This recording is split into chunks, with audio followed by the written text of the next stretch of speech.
Bonjour à tous. Dans cette vidéo, je vais vous montrer comment on choisit des bons fils, bons bouchons, et des plombs, des hameçons pour pêcher à la truite.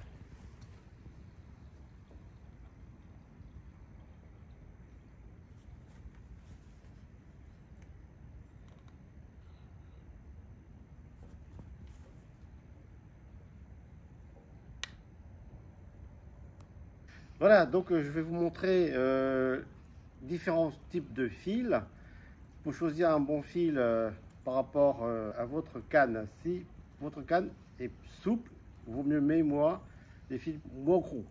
Plus c'est dur, plus il faut un peu plus gros, le grosseur du fil. Voilà, donc je vais vous montrer un exemple là sur du moyen. C'est du fil 22 centièmes, la grosseur, c'est ce qui est marqué ici. Vous voyez, 0,22, c'est le diamètre du fil. Et après, à côté, vous avez la résistance. Donc, vous voyez, c'est des 22 centièmes, il fait 5,8 kg. Donc, c'est déjà du moyen. Parce que la plupart, avec cette grosseur-là, ils ne pèsent pas ce poids-là, enfin, ils ne résistent pas à ce poids-là. Donc, ça, c'est du moyen comme fil. Et maintenant, je vais vous montrer le fil qui est à peu plus qualité. Par exemple, celui-là, c'est du 20 centièmes, il fait déjà 5,1 kg. 5,1 kg pour 20 centièmes, plus c'est fin, plus c'est costaud, c'est mieux.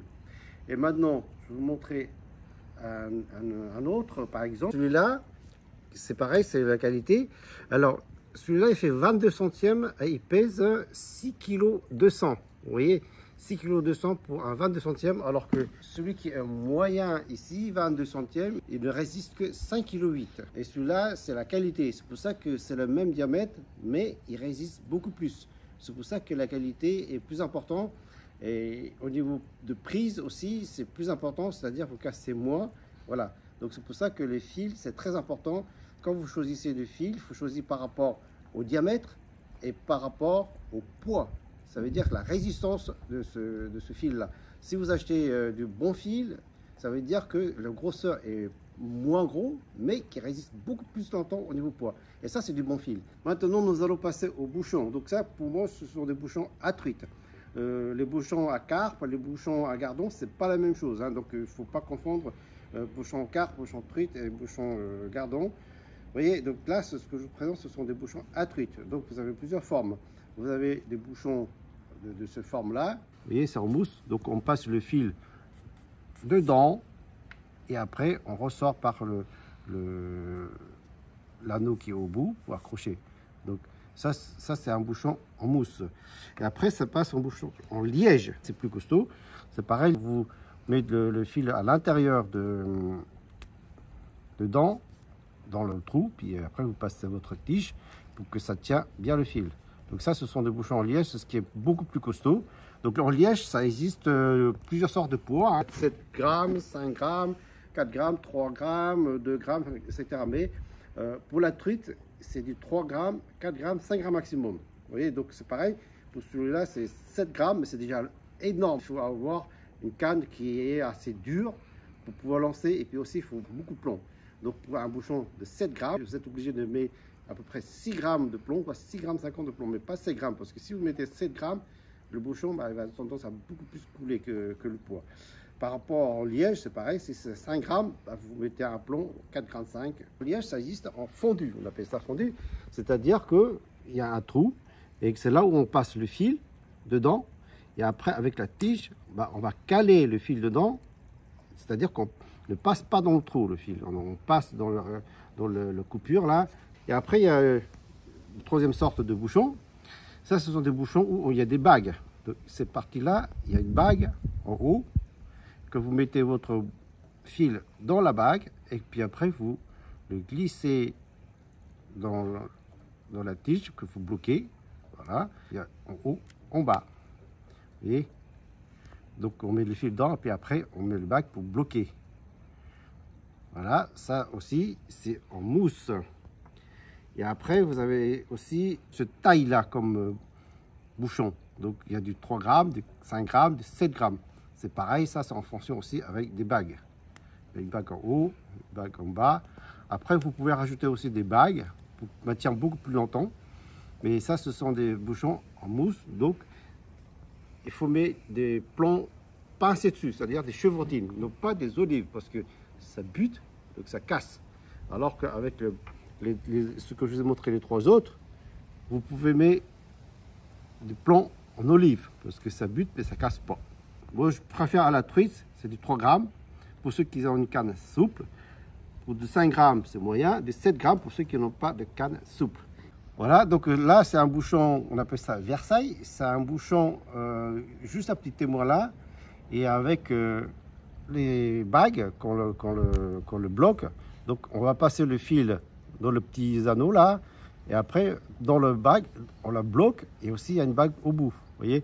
Et ça, c'est un bouchon 2,5 g. Ça existe 1,5 g, 2 grammes. Donc, beaucoup de gens, ceux qui sont à la taille inférieure, beaucoup de gens l'utilisent pour pêcher des gardons. Mais moi, à la taille de la truite, ça c'est de 1,5 g, c'est efficace pour une canne très souple. Et ça part bien parce que c'est pas dur, ça résiste pas dans l'eau. Donc, quand il y a une touche, ben, ça part bien. Et après, le dernier que je vous montre, c'est pas un bouchon, mais en fin de compte, on appelle ça une bombette.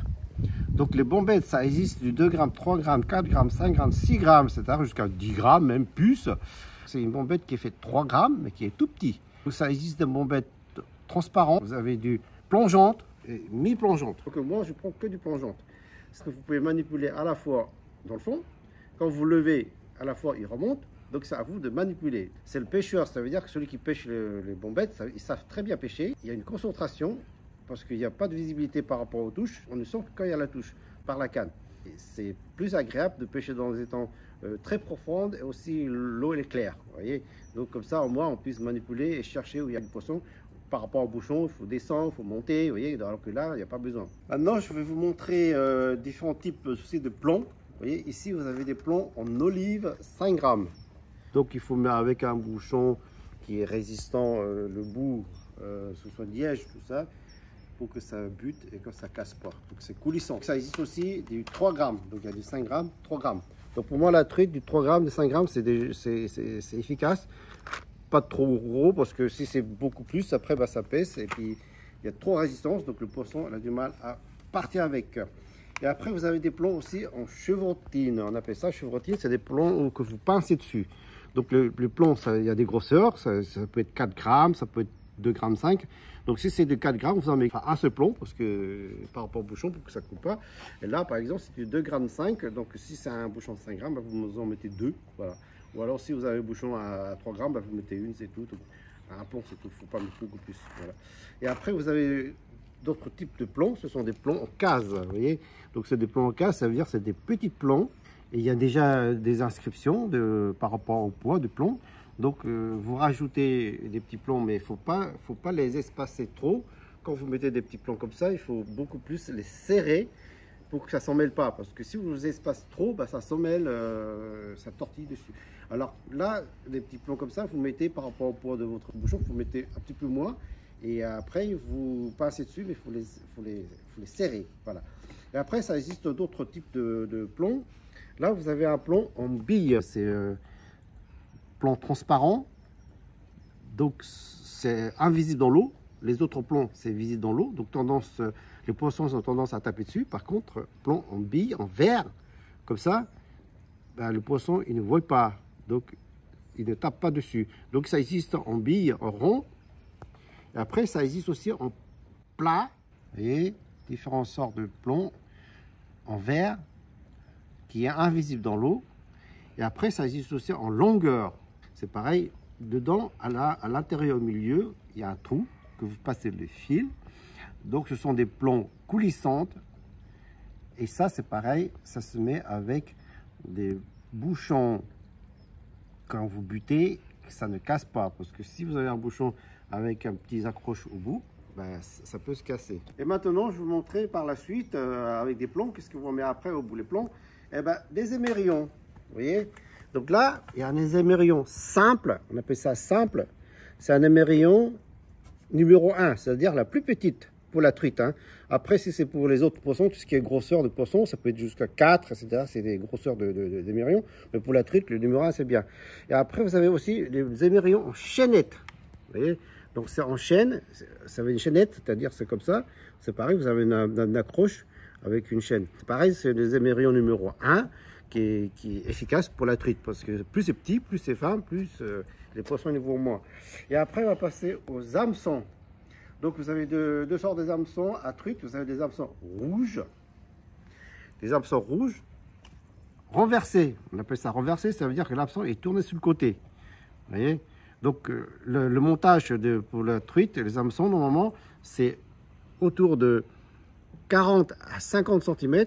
Après, vous avez aussi des hameçons bleus. C'est pareil, c'est du renversé. On appelle ça renversé, ça veut dire que l'hameçon il est un peu tourné sur le côté. C'est-à-dire l'accroche, il tourne un peu sous le côté.